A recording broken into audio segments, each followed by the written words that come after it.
हाँ जी। खान साहब, हम देख रहे हैं कि इस वक्त मोरा में कैंप की बाहर आई है, अलग अलग नवैयत कैंप लग रहे हैं और अच्छी बात है, बहुत अच्छा। लेकिन कल एक तनाज़ा उस वक्त खड़ा हुआ जब समाजवादी के जो कायद हैं अबू आसिम आज़मी, वो यहाँ पर आए, समाजवादी दफ्तर में भी कल एक कैंप का इनेकाद हुआ। लेकिन वहाँ जब उन्होंने मीडिया से बात की तो कुछ बातें ऐसी आई हैं जो मीडिया में वो तनाज़े का सबब बनी हुई।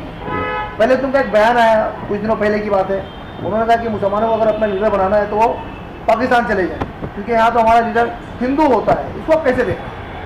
नहीं देखिए, मैं तो एक बात बता दूँ, ये 4.5 साल सोते हैं और खाली 6 महीना इलेक्शन जब रहता है तो जगते हैं।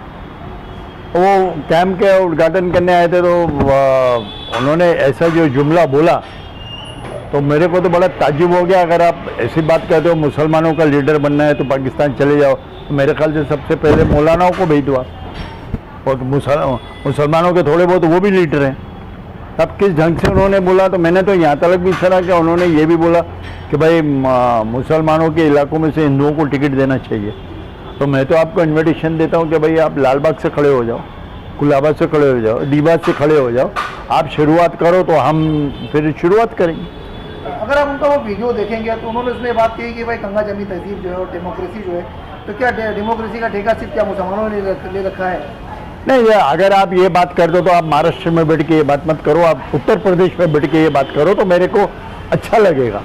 तो वाकई में आप इसके ऊपर डेमोक्रेसी के ऊपर आप भाषण करा, महाराष्ट्र में बैठ के क्या करो। और ये भी बड़ी ताज्जुब की बात देखी गई कि वो जब संगठन मजबूत करना होता है तभी मुमरा आते हैं। तभी मुमरा। एक से इसके पहले भी प्रेस कॉन्फ्रेंस हुई, उसमें भी उन्होंने यही बात कही थी। नहीं, मैंने लेकिन फिर उसके बाद ऐसी बात नहीं, देखिए मैं खुद बोलना चाहता हूँ कि आप 4.5 साल सोते हैं, आप 6 महीने खाली जगते हैं। 6 महीने के आप मुसलमानों के अच्छे लीडर हैं, आप कामयाब लीडर हैं, आपको मुसलमान चाहता है, आपको वोट देता है, लेकिन आप ये चीज़ें, ये बयान से पता नहीं क्या बताना चाहते हैं मुसलमानों। अभी जैसे कि आपने खुद अभी इस बात को कहा कि आप मुसलमानों की लीडर है, मुसलमान आपको चाहता है। अब उनके बयान के तनाजुर में अगर देखा जाए कि मुसलमानों को अगर अपनी लीडरशिप खड़ी करनी है तो पाकिस्तान जाए, तो अबू आसिम साहब तो खुद वैसे मुस्लिम लीडर उभरे हुए हैं।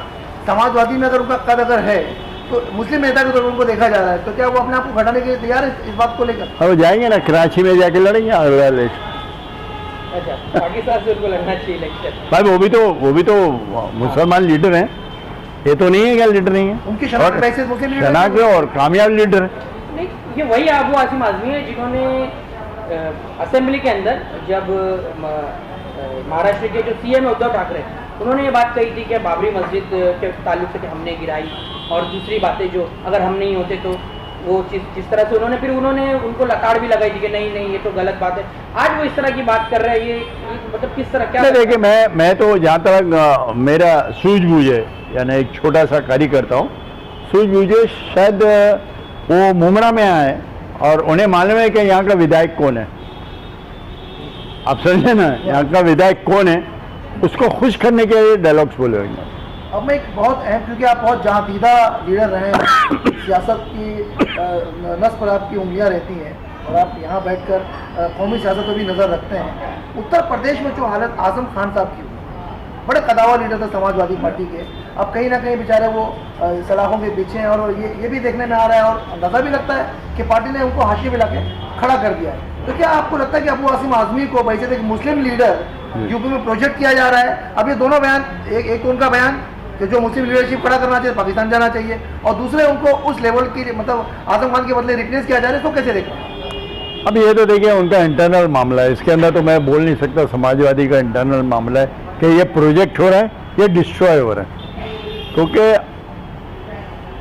आप अगर देखा जाए तो उन्होंने बहुत कुर्बानियाँ दी हैं, आजम साहब ने, आजम खान साहब ने बहुत कुर्बानी दी हैं। और उन्होंने ऐसा नहीं है कि बहुत दौलत कमाई है, ये करम है, ये तो एक सियासी दाव है, सियासी दाव पेश है। और इनकी हुकूमत में कोई भी सैंडविच बन सकता है, कल उठ के ये बन सकते हैं, हम बन सकते हैं, वो बन सकते हैं। बीजेपी की हुकूमत के अंदर मुसलमान कोई एक भी सेफ नहीं है, कोई भी कुछ भी बन सकता है। और जिस तरह से आजम खान की हालत की गई कि कोई भी समाजवादी का बड़े से बड़ा लीडर वो जेल में मौजूद है, लेकिन कोई भी बड़े स्टेज से, वो चाहे आप यादव खानदान देख लीजिए या समाजवादी के दूसरे लीडर देख लीजिए, कोई भी बड़े स्टेज से कुछ कहने को तैयार नहीं है। तो ये क्या दर्शाता है, ये मुसलमानों का मुस्तकबिल क्या है सियासत? नहीं, ये तो मैं आपको एक बात बता दूं, ये तो हमारे कुरान में फरमा दिया गया है कि आप अल्लाह पे भरोसा करो, बाकी किसी पे भरोसा मत करो। ये तो आपकी समझ की बात है। आपको कौन, आप आगे आगे हो रहे हो, आगे आगे बात कर रहे हो, सब कुछ कर रहे हो, लेकिन आपको कौन चाह रहा है? आज यूपी की जो राजनीति है, आप देखिए, पहले उन्होंने एक दबंग हिसाब से काम किया था, लेकिन आज क्या हो गया? आज तो बिल्कुल हाथ जोड़ के काम कर रहे हैं। तो ये तो आपकी समझ की बात है। आप डरने लगे तो हाथ जोड़ने लगे, और आप दबंग रहोगे, अल्लाह से डरोगे, क्योंकि हर एक को हक है, हर एक को हक है इस देश के अंदर रहना और राजनीति करना, सबको करना, और सब अपने अपने मजहब पे कर सकते हैं। ऐसा कुछ नहीं है कि आप किसी का, अभी यहाँ डोरेमोन डर के बैठा हुआ है, यूपी नहीं जाता है, तो ये तो अपनी अपनी बात है। आखिरी सवाल खान साहब आपसे, ये जो उनका बयान है, फिर मैं उसी बयान पे आता हूँ कि जिसको जो मुस्लिम लीडरशिप पैदा करना चाहते हैं पाकिस्तान चले गए, तो क्या ये जो अवैसी के एक जो कद बढ़ रहा है यूपी में, जैसे वो देख रहे हैं कि अलग अलग रियासतों में अवैसी अपनी पार्टी को ले जा रहे हैं, इलेक्शन लड़ रहे हैं, कुछ सीटें जीत भी रहे हैं वो, और इस वक्त समाजवादी पूरी कोशिश कर रही है कि बीजेपी को आने ना दे सत्ता में, वो सत्ता में आ जाए, और अवैसी कहीं ना कहीं सेन लगाने की कोशिश उसमें कर रहे हैं। तो क्या अवैसी को डैमेज करने के लिए वो असीम मिश्रा का बयान दे रहे हैं? अब ये तो भाईजान ऐसा है कि वही बता सकते हैं क्या वो डैमेज कर रहे हैं या खुद खड्डा खोद रहे हैं, क्या कर रहे हैं। ये बड़े बड़े राजनीति वाले लोग हैं, ये खुद ही ज़्यादा समझदार लोग हैं। अब मगर एक बात है कि इन बातों से कौम को नुकसान है। बस मैं इतना ही कहना चाहूँगा कि हम एक कौम है जो हमारे पुरखे यहाँ पर आए, हिंदुस्तान में आए, पैदा हुए, मरे, यहीं कुछ खप के गए, और इससे ज़्यादा वफादारी क्या बताएगा आदमी। और हम पाकिस्तान क्यों जाए? पाकिस्तान जाने का कोई सवाल ही नहीं होता। हमारा कौन है रिश्तेदार? और वहाँ हम खड़े रहेंगे तो भंगी भी वोट नहीं देगा, पाकिस्तान का एक झाड़ू वाला भी वोट नहीं देगा हमारे को। तो पाकिस्तान जाना ये एक नासमझी बात है। इतने बड़े आदमी होकर उन्होंने इसमें की कोई बात कर दी, तो बड़ा अफसोस के साथ कहना पड़ता है। और खुद ट्राई करें, मैं तो बोलता हूँ अमल करने से पहले खुद ट्राई कर लेना चाहिए कि भाई ये अमल मैं करूँगा तो कहाँ तक पहुँचूँगा, वो ज़्यादा बेहतर है।